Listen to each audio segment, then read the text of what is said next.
Anyway, let's keep going.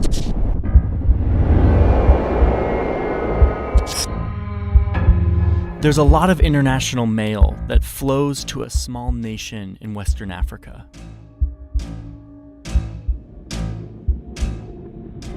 The mail is addressed to an address that should be right here along this main street. But I asked my friend to go there and check it out, and he didn't find anything. I've been looking for Eddie Broad Street. I'm gonna say that Eddie Broad Street doesn't exist. Instead, the mail that is addressed to go here is actually brought to a building down the road. Right here. Right here, this building is where all LISC Arab bills are forwarded from the building that doesn't exist on Eddie Broad Street. From there, the mail is scanned and sent electronically thousands of miles away to a nondescript office building outside of Washington, D.C. It's actually right near my house in Northern Virginia. What the fuck? Henry, check out this random building. Does this building look super boring to you? Oh. This building is right near our house. I guess I expected something a little bit more interesting.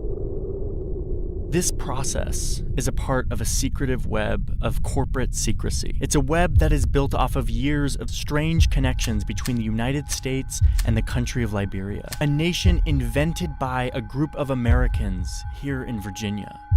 This is how the US stashed its secrets off the coast of West Africa. What the fuck?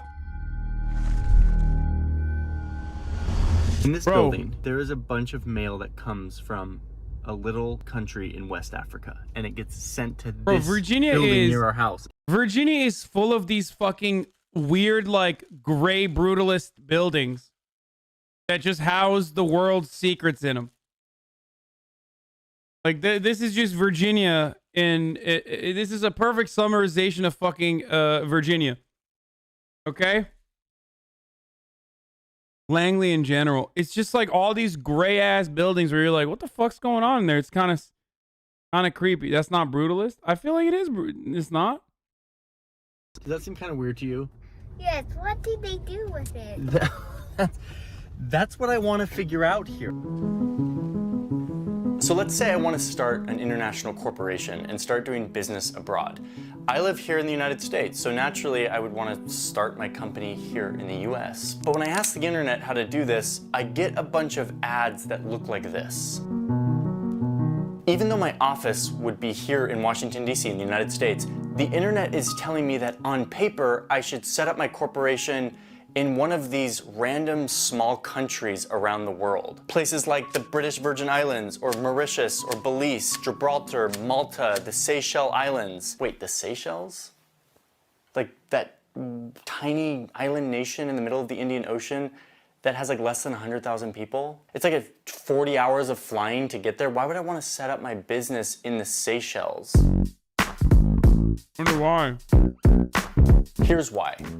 If I set up my corporation on paper in the British Virgin Islands or the Seychelles, suddenly I actually don't have to pay very much taxes, if any at all. My new corporation now won't have to actually obey any of the corporate laws here in the United States, which require you to publish all sorts of information about your finances, about your corporation to the public record. If my corporation is in the Seychelles, I don't have to do any of that. This is actually starting to seem like a I'm writing this down, chat. I'm writing this down so I get to know.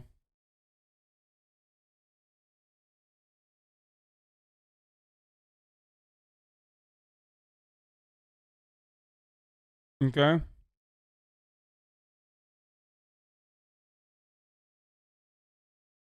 pretty attractive option. These tiny nations have set up their laws to attract big corporations for this very purpose, to set up on paper in their country so that the government can make a little bit of money off of the little taxes they receive and any of the registration fees and dues. And it's not just corporations. The same concept applies to shipping vessels. These are big barges that make our world economy run, and they spend most of their time in water that belongs to no country, and yet they still have to follow the rules of the country whose flag they fly, where they're registered. And so if you register to a country that has very low taxes and no laws around how you need to treat your employees on the boat and what safety regulations you need to follow, then those are the rules you need to follow when you're out on the high sea. So the modern global economy turns out to be a race to the bottom. Corporations and shipping vessels registering themselves to whatever country will give them the least amount of accountability and transparency. We call these havens, tax havens, or shelters. And this isn't just like shady criminal corporations. Most corporations that you interact with on a daily basis have loads of subsidiaries in faraway tax havens that they have set up to escape transparency and accountability. Yo, Johnny's spitting, dude. Yo. Okay, but back to me and my corporation that I theoretically want to sign up. If I want to set up in the Seychelles or the British Virgin Islands, this is actually kind of complicated. How do I navigate all the laws and the paperwork? Ask the internet. And when I ask the internet, I get a bunch of ads. These are ads of companies who are dedicated to helping corporations set up in these offshore jurisdictions, in these tax havens. So if I want to set up in the British Virgin Islands, I could choose a bunch of different companies to help me get that paperwork done. And then while I actually do my business back here in Washington, DC, they help manage all the taxes and the requirements and all the little things I need to do to upkeep my little facade of having a company in this place, even though I actually don't. Okay, so here's where this gets weird. We're talking about tax havens and offshore jurisdictions and all this stuff. Let's get back to Liberia, which Liberia is one of these tax havens. It's a place that has structured its laws to attract foreign corporations and shipping vessels to register with them so that they can make a little money off of those dues and taxes. When I go to start my corporation in Liberia, I don't get a bunch of ads for middlemen who want to help me set up my new Liberian corporation. Instead, I'm funneled to one company, this one. And this company boasts that it has the exclusive right to handle all companies that want to register their corporation or ship in Liberia. This is the company whose building is near my house. And on the surface, it just looks like another middleman paper pusher. Super boring. But you peek under the surface and there's something way bigger going on here. Not just a corporation running away from taxes and accountability. But instead, this is a symbol of how the US projects its power in the 21st century, and how it uses other countries to hide its secrets. Quick pause for a second. Thank you fully for supporting this video. Let's get back to the story of Liberia and what the heck is happening in Liberia. It gets pretty nuts from here. What's the deal? Why does this one random building in Virginia run a network of corporate secrecy in the country of Liberia? Like, it's so weird, and as soon as you start to go down this rabbit hole, it just gets weirder. And the short answer here is that the United States of America literally invented the country of Liberia. Back in the 1800s, here in the United States, the biggest, most important debate was over slavery. This issue led the country to almost imploding on itself in a bloody civil war. During this debate, there emerged three major camps with the slavery issue. One were the abolitionists, the people who were like, dude, this is wrong. Let's reform our country to be done with this terrible thing we've done. And then, of course, there were the people on the pro-slavery side who were often had a financial incentive to keep slavery alive with their plantations and their businesses. But then there was this third camp in the middle who were on paper against slavery. They wanted to get rid of slavery. It was a bad thing, but they didn't really want the freed Black Americans to. Wasn't Abe Lincoln also in this category, by the way? And told Frederick Douglass that eventually that you would have to go to Liberia? Integrate into American society. As this debate raged on, there were some Americans here in Virginia who came up with a solution. What if we gave the option to enslaved people who had been freed to go to Africa, where their ancestors came from? We could ship them back, we could buy a piece of land, and they would all flock to the boats to go back to Africa, was the thinking here. The quasi-abolitionists kind of liked this, because they're like, oh yeah, we can get the moral buzz out of being against slavery, but we don't have to deal with the complicated consequences of our actions to reintegrate these people into our society. And then, of course, the slave owners liked this too, because it meant that any freed Black Americans could be shipped away so they wouldn't foment rebellion among those enslaved people who were still working on plantations. So there was this strange alignment between these quasi-abolitionists and these slave owners, and they started their own organization.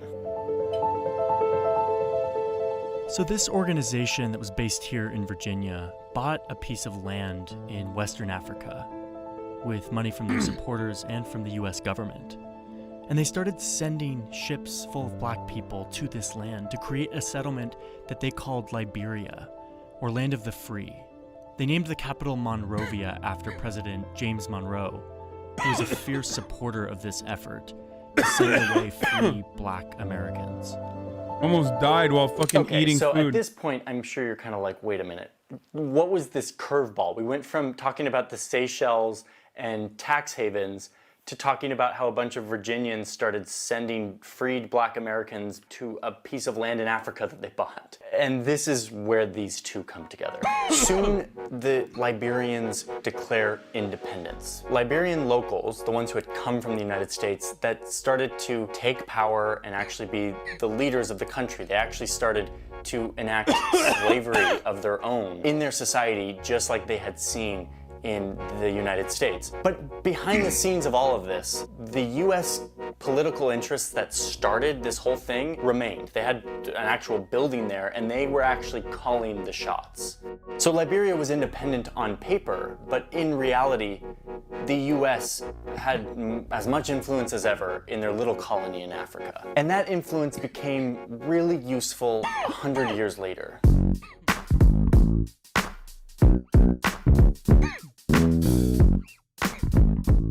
So it's 100 years later, the US just got out of World War II, and you have this guy. This guy was the Secretary of State for the US, which is like the foreign minister. He became a US representative at the UN, and he was out on a diplomatic tour that brought him to Liberia. While in Liberia, this little African nation that was created by the United States and still had deep ties to the United States, he looked at the deep sea port that the US had created during World War II, and his wheels started turning. He returned to the United States and quickly stepped down from his role as a diplomat. Harry Truman really wanted him to stick around as a diplomat, but he had actually a very strong reason to leave. Truman said that he had an earnest insistence to go do his own thing. This guy was a diplomat, but he was also a businessman, and what he saw during his visit to Liberia revealed a business opportunity that he just could not leave on the table. So over the next year, this ex-Secretary of State started scheming with the Liberian government. And in September 1947,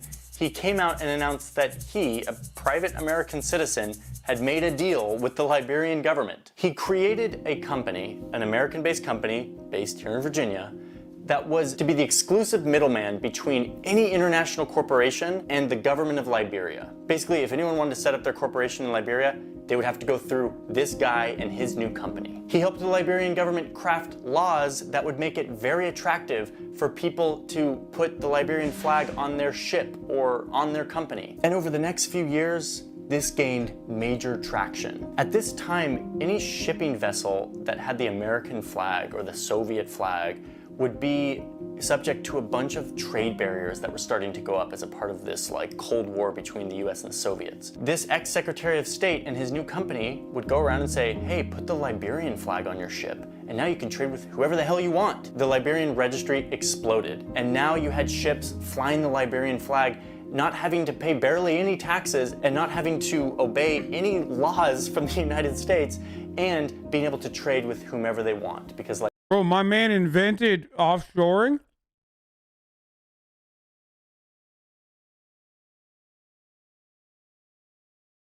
That's crazy. Liberia was officially neutral in the Cold War. The Liberian Registry was born, and it was thriving.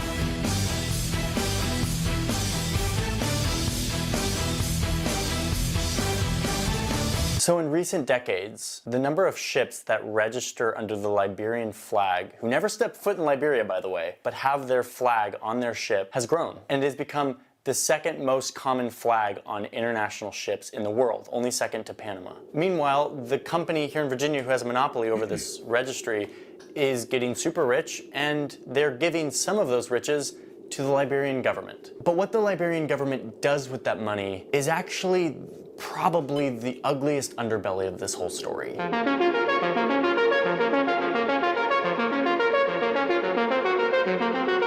So by the late 90s, this company's doing great, Liberia's taking in a bunch of money from all of the ships registering under their flag. But then this guy, Charles Taylor, becomes the president. How can I help you on Liberian shipping registries? It's a long time since I've been looking at them. What has the registry allowed the government of Liberia to do that it wouldn't be able to do otherwise? It was one of the most consistent, dependable sources of revenue for the Liberian government. That was important, particularly in the Charles Taylor period when it was civil war in Liberia and there were no other sources of revenue. It was a war economy. He starts taking the money that's coming in from all these ship and corporation registries, but not just to fight these wars. He goes on to commit some of the most egregious crimes the world has ever seen. I was the one myself that investigated the shipping registry. We found, documented, exposed that the shipping registry, that its revenues were being diverted to purchase arms and ammunition in violation of UN sanctions.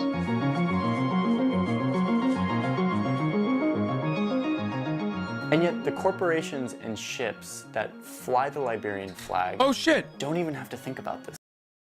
It's Istanbul, bro. Both of those are Istanbul. Corporations and ships Istanbul. that fly the Liberian flag don't even Also Istanbul. have to think about this stuff.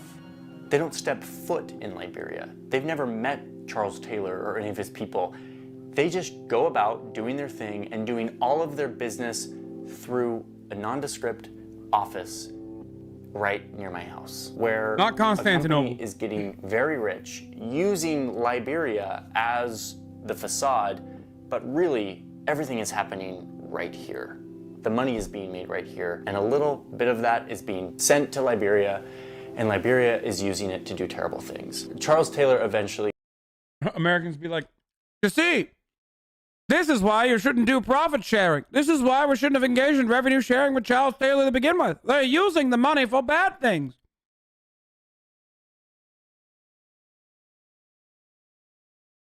I should keep this money for myself instead.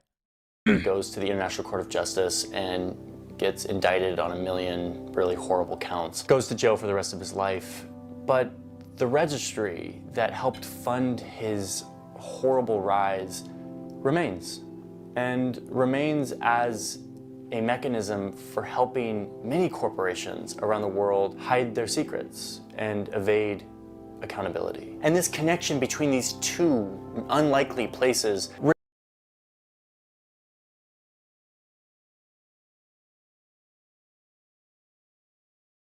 Chill out. He's very clearly memeing about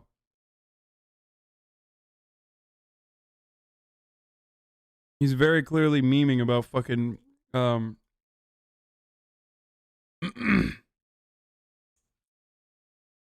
like he's LARPing as a conservative. That's why he put K Kona W. Like when I fucking put the MAGA hat on.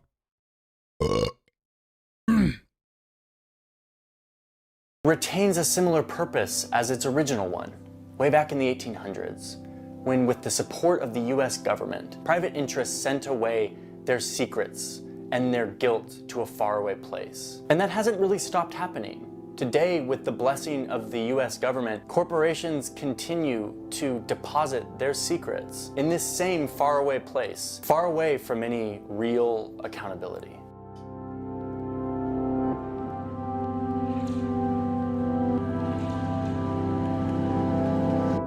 Thank you all for watching this video. This is the type of video that I want to do more of. A video like this takes longer, it takes more time, because it's a lot more research, it's more interviews.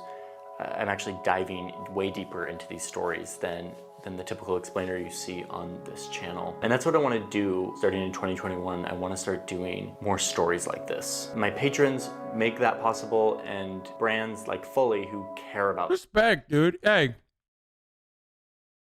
This was a very good video. And Johnny didn't fucking pull up, we're inviting Liberian corruption into our homes type shit. Instead,